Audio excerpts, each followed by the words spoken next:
everybody, and welcome to Black in Laguna Woods. Thank you for taking the time to be with us today. And today we're going to be talking about what just happened a couple of weeks ago, the 2024 election.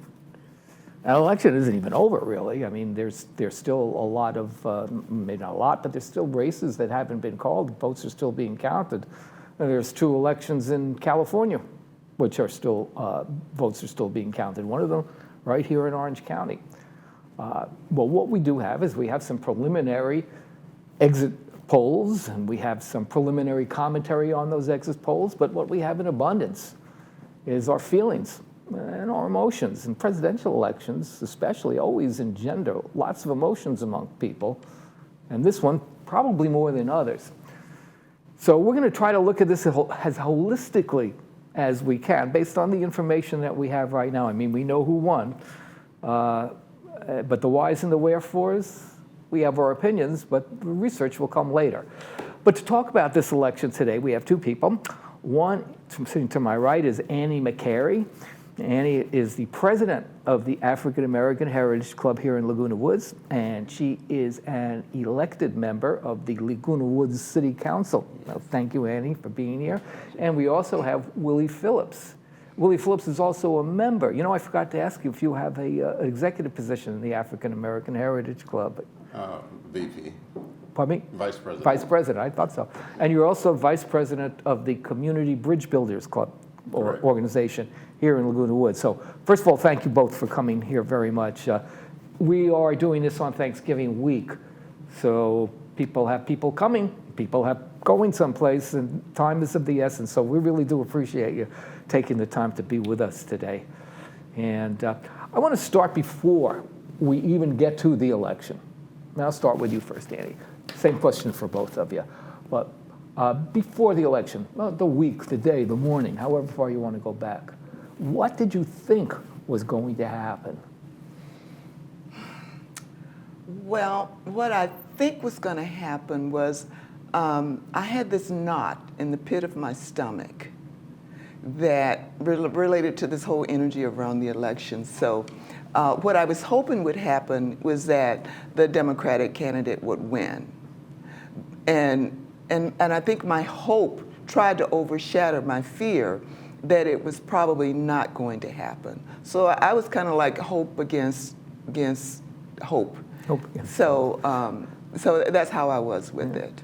How about you, Willie? What did you think before the election? Well, I had no doubt in my mind that Trump would win. No doubt at all? No doubt at all. What gave you that? Why did you think that? Colonization. You know, growing up in the South, I kind of had a feeling that this time that he was the spokesperson for the majority of the people in the country, and then there were some disgruntled people. I just knew that he would win. Of course, I didn't want him to. Right. Yeah. Right. And you know, can I just piggyback in on that? Because one of the reasons I think that I had this knot in the pit of my stomach was because of the media. The news media, every commercial, everything, every news break was about Donald Trump. So the media sort of fed that fear that people had, that I had. The media was just like subliminally, in my opinion, you know, pushing Donald Trump. And so I think that's why I had the knot in the pit of my stomach, and that was one of the reasons why I was not, even though I was appalled and shocked, I was not really surprised. Yeah, well, but you know what I found, it's as the campaign went on, I thought that Kamala Harris, the beginning of her campaign, that she was doing exactly right, her acceptance speech at the Democratic National Convention. You know, this guy's not serious. You know, we can't take what he says seriously. All he does is complain about his own problems. You know, he never mentions you. He only talks about himself. I thought that was a pretty good line.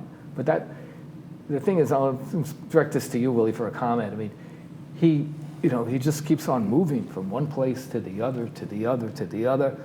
When you know, something rings dry, he just goes to something more outrageous, and people cover that. I mean, do you find that's the thing with Donald Trump, or was it? Do you think it was a bias on the part of the media because he's so, he always brings people, or do you think it's just a technique that he's developed? Well, a number of things. I don't think that the United States is, by and large, which I am, but I don't think the United States was ready for a Black Asian woman to be the president, and then they kept that off. She's married to a Jew, and we're in a country that, was the indigenous people were removed, and the white people came in and took over the country, and they're in charge. You know what I mean? This, quote unquote, they feel it's their country, and because of the value gap between the so-called white race and the other races, I just knew that they weren't ready for that yet. Yeah. And so therefore, I felt that he would come in and win, especially after Obama had his stint in. It was time for payback. Yeah. Well, I want to get back to that a little further down. I want to ask it to both of you. We'll go me first. There comes a time the election may not have been decided yet, the votes hadn't all been counted and all that. But if you're like me, and I'm human, so most people are, there came a time you're watching the returns, hoping against hope, hoping that what you thought was not going to happen. But there comes a time where the winner is going to be the winner and the loser is going to be the loser, even if all the votes are counted. Yeah. What was that moment like? I mean, if you could pinpoint it, it's just like, what was that? What did that feel like? Just the feeling that you got. Well, it wasn't a moment feeling. Like I said, I had this knot in the pit of my stomach for a long time. What I had seen was a call to put women in their place. What I had seen were a group of men who wanted to take away women's rights. What I saw was a group of men who were, in my opinion, really into this patriarchal model where men are rulers of the world and women are subservient. I saw that a lot. I saw it in the men. I heard it in the comments. And when I could see how many people voted for these men, it was not a moment. It was a long, I guess, pause. But I could see it coming because of the response from comments made about women, childless cat ladies, and that caught on with a lot of people. A lot of little slangs caught on with a lot of people, and for those of us who were paying attention, we weren't surprised when that momentum, those comments gained a lot more momentum, and we got what we got, the results of what we got, because that momentum. And Mr. Phillips, how about you? How did it hit you? Well, like I said, I wasn't surprised at all, and I've had that question posed to me a few times. I'm a registered Democrat, but I never vote party. I always vote for the people or the person that's running. I vote for the person I think that's the best person for the job. And in this particular case, I supported the Harris ticket because the fallout that I feel is going to be coming from another campaign as president by, Donald Trump. Right. He won outright. He's the winner. So whatever's going to happen is going to happen. So I've been braced for that, for a while.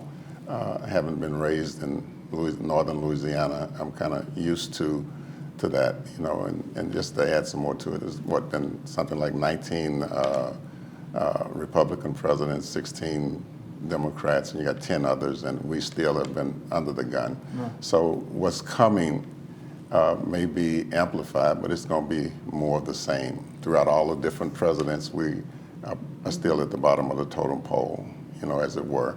And so, not surprised, you know what I mean, but I think it's going to be intensified moving forward. So I was just, okay, so here we go, Well, that's interesting. You know, I usually don't interject myself, but I will, because the moment that I realized that Donald Trump was going to win, I was talk about living in a bubble. I was totally devastated. Honestly, totally devastated. I thought that we, amongst American citizens, had a pact, but my fellow citizens actually chose a person who was a convicted criminal, had been adjudged in court to have sexually assaulted a woman, and well, I mean, we all heard him boasting like an 8-year-old of sneaking into the dressing room of a beauty pageant and watching the girls get dressed like he was 12 years old. He basically abandoned the country during the pandemic, took no responsibility for it, took no actions to help it, and attempted to overthrow the government. I thought maybe people would think that person was no longer acceptable as president of the United States, but guess what? I was fooled. So I don't know if I've been better off thinking, well, America's America, and we have this history and this will continue, or it will change. I thought it would change. Yeah, well, I thought, as you did, and again, I'm talking more than I normally do, but I thought that Kamala Harris, there were a million reasons why people lose elections. They should have spent more money there. The message was off here, and whatever. I didn't think any of that was the problem. I thought that Kamala Harris made two big mistakes in the campaign. One, she was born a woman, and the other, she wasn't born white. And I could not foresee or see any other reason why she didn't win that election. But that's just my opinion. And as I say, we all live in our own bubble. And I live in the strictly Democratic bubble. Maybe I watch MSNBC too much. Like that. I don't know. But you kind of answered this question, both of you, and your others. Let's get back to the people want to hear, not me. But get back to that too. And Willie, you kind of answered this, but I'll ask you to answer it again.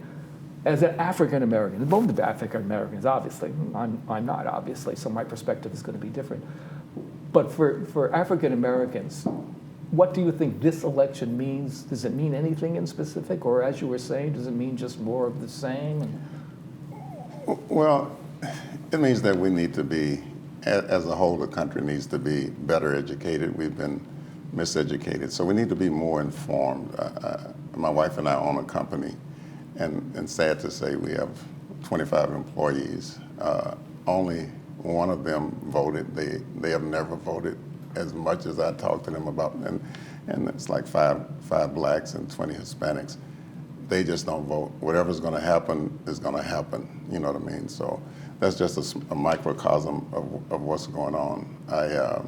I put a Kamala Harris, a Waltz Harris banner in the storefront of my business, and it got shot down. That's at the front of my store, got shot down in Compton, California.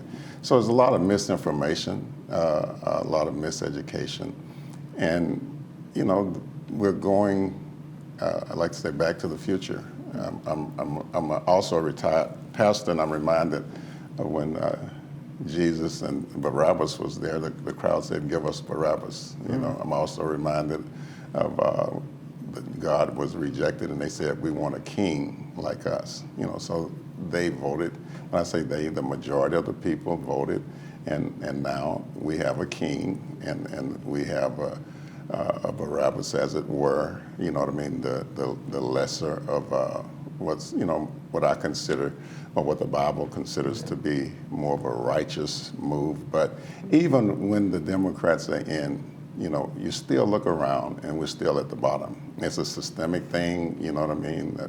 There's a misogynistic air about what's going on, and I'm not surprised at all. I kind of look at everything from a biblical perspective. Matthew 24 says that there's going to be wars and rumors of wars, and things are going to wax worse and worse. I'm not fatalistic. Right. I'm just realistic. I just happen to be brainwashed to the point where I believe everything that's in the Bible, and it's just living out what's been stated in living color right here before us. So here we are with Mad King Saul. Well, here we are with reality. How about you? Wow. So take me back to the original Well, the question. original question is, as an African American, do you think that this election, I guess emotionally and politically, is it mean more? Is it, an insult? Is it insult to people of color in this country? How do you think it's going to go? Well, speaking from, I grew up in the South, and speaking as a black woman growing up in the South where racial prejudice was all over the place, it was blatant. So I didn't have a lot of hope for anything other than the reality that white supremacy is here and we are under the dominance of white supremacy. So as an African American woman living today, disappointment is no surprise to me. Hurt is no surprise to me. All of the stuff that is happening, it kind of is a surprise, but it's not a surprise. We've been here before. And our forefathers worked hard, our mothers and our fathers, they all worked hard to get us to this point. And to see the rug pulled out from under us, of course, it's a shock. I was devastated. But like I said, we've been here before.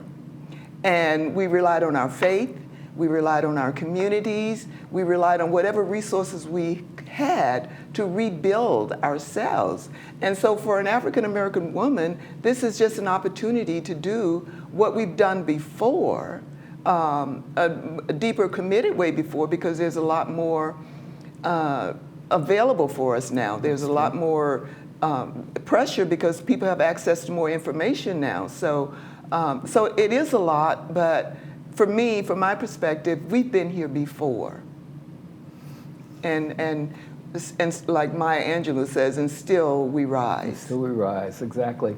And do you plan on continuing the fight? Absolutely. Yeah. I mean, I don't think that our forefathers and our ancestors got this far for us to just drop the ball. And whether we do it from a spiritual perspective, whether we do it from a political perspective, from a psychological perspective, whatever it is, we are, instead of being victims of circumstances, we can volunteer to move us forward in a better way, a clearer vision that unites us rather than separates us. And how about you, Willie? Would you repeat the question? Are you fighting on? Oh yeah. Are you a Republican? Are you a Democrat? I'm a human being. You know what I mean? And I'm going to always fight for human rights. And I think that's the trump card.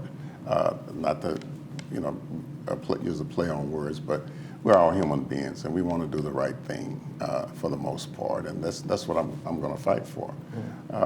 Any way that I can. I'm going to obey those that have rule over us. The infrastructure is about to change, I believe, and I think it's going to be a change for the worse. Although I do agree with some of Trump's points of view. Some things have to be done. Everything that he said wasn't wrong, and everything that the other side said wasn't right. But we're going to continue to fight. Interesting thing, my wife and I gave a poster to the Democratic Club. It was a cutout of Kamala Harris. Yes. Thank you. Yeah. And when it was over, it got sent back to us. And it's in the foyer of my house, sitting by the front door. And every time Sheridan and I get ready to walk out, we said, well, what are we going to do with Kamala? I said, well, for now, let's leave her in the foyer and figure out what's going to happen before we figure out what we're going to do with her. So, for the both of you, now I know, Willie, you're a retired minister, and you're a minister also. Yes. So we could say you stand in Armageddon and you battle for the Lord. Yeah. Theodore Roosevelt said that. I think that's true. Yeah.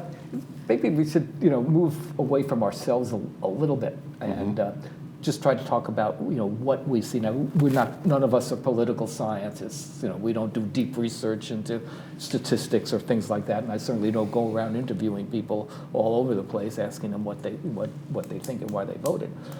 But just based on the information that we have now, what we've seen on TV, if you've read any exit polls or anything like that, what do you think happened? How do you think this happened? How do you think Donald Trump was successful in winning this election? Because the majority of the people that did vote have feel the same way that Trump felt. He was just the mouthpiece. And then there's, economically, a lot of people are stretched, and they, right, wrong, or indifferent, a lot of people that I talk with believe that Trump is going to be better for the economy. Right, wrong, or indifferent, they feel that he's going to be better for the border crisis. But by and large, most of the people I talk with, it's an economic decision. They think that he's going to put more money in their pockets, and that's why a lot of the people that I talk with, which are not very many, that's why they voted for him. Another thing, they say 15 to 25% of black men voted for Trump. Well, that means that 85 or 75% of black men voted for the other side. So, just have to look at it from both sides of the needle to see what's going on. But economics, and some of the women, they think that they're losing their rights and they're going backwards. Men are going to be able to tell them what they can or cannot do with their own bodies, and Roe versus Wade. So a lot of them that I talk with, which are very few in this large scheme of things, feel that it's a move backwards for them. So some of them voted for that side because of that. Annie, how about you? What's your thinking? How did it happen? Well, I think it happened for several reasons. Number one, there's still this strong mindset about a woman's place.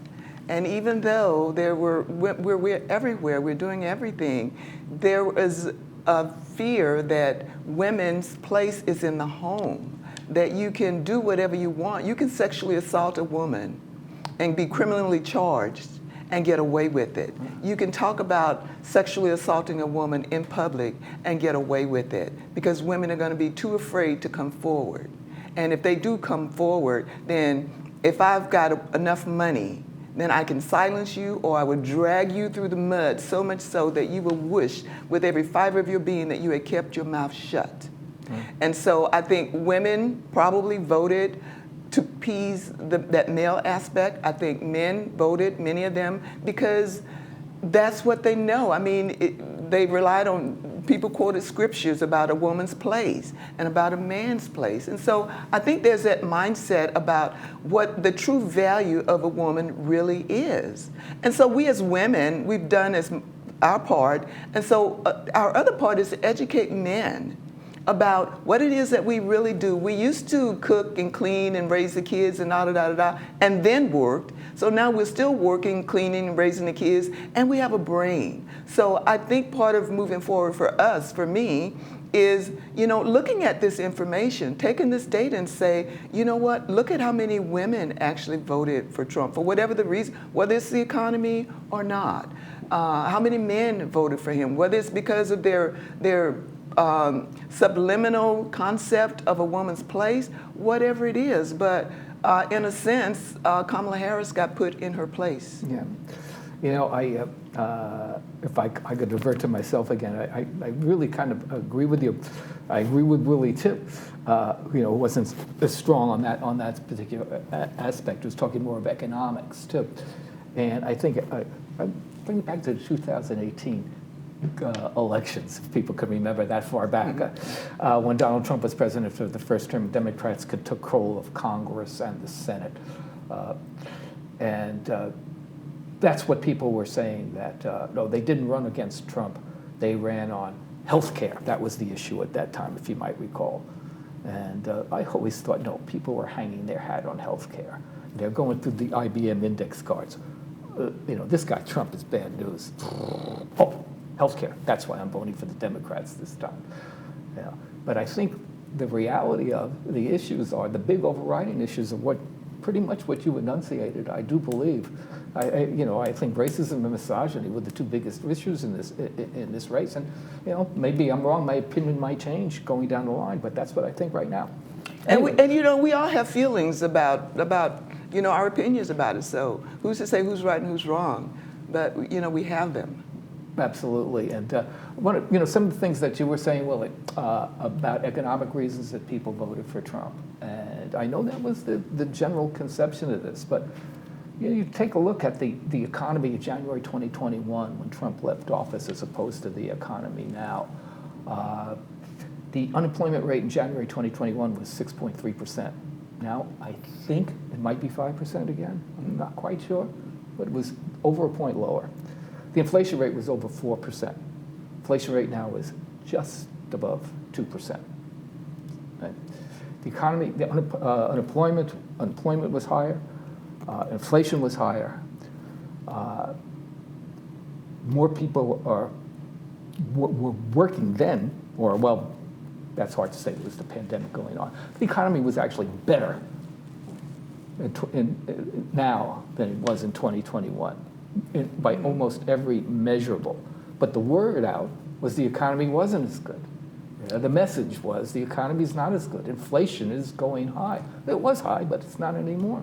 But the economy was actually good, better, much better than it was when Trump left office. In addition to which, the month Trump left office, 87,000 Americans died of COVID virus. Now, I want to ask you both this rather than pontificate on it, but to me, I think if there was a big mistake in the Democratic election, it was not talking about COVID.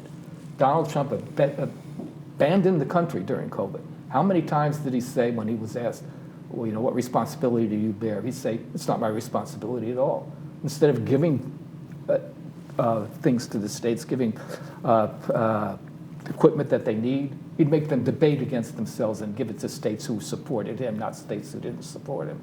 Right? He said it would all be over. He said if we don't take any tests, we won't have any cases. Right? He abandoned the country during the pandemic. Nobody talked about that. Do you think people should have talked about it, and do you think it would have made a difference? Willie, how about you answer that first? Of course, it would have made a difference. I'm going to go back to another stroke. Misinformation and covering up information. We're not the generation, the new generation that's here now. They weren't around when all of this racism and systemic stuff was going and running rampant, so they don't know. They identify with someone that has a boss attitude, and they have money. They can do what they want to do. They can say what they want to say, and there's no repercussions. So there's an aspect of the generation that's here now that likes that, and they're drawn to that, and they don't want to hear the facts. You know what I mean? And even when you hear the facts are just components that the truth comes from putting together a lot of facts. The facts are pieces of a puzzle. When you put them together, then you can come to the truth. What do these facts mean, and what is the history that we're not sharing with this generation means? And so they're delusionary. Some of them, and I don't think it's just a race thing. It's just the culture, that the way things are being done now. That we hear a lot. We don't do a lot of research as a country, as a nation, and we just want to do things the way we want to do them, and without a lot of thought. That's what's going on. All right, Chase. Well, I can't thank you both enough. Thank you so much for your thoughts, for your feelings, for coming on and expressing yourselves on this program today, as you have done so many times. And if you don't think it's appreciated, you're wrong. Oh. Well, thank you, Allan. Thank you for having us. I'm not a demonstrative person. I don't send notes and cards. Sue Deary says that. But really, I can't thank the two of you. I met a lot of great people doing this. And you two are if not the top, but you're certainly right up there. And I appreciate you being with us, and I appreciate you sharing yourself with us. So that's all we have time for today. So thank you all for watching us this time and every time you watch. And have a wonderful Thanksgiving. And we will see you next month.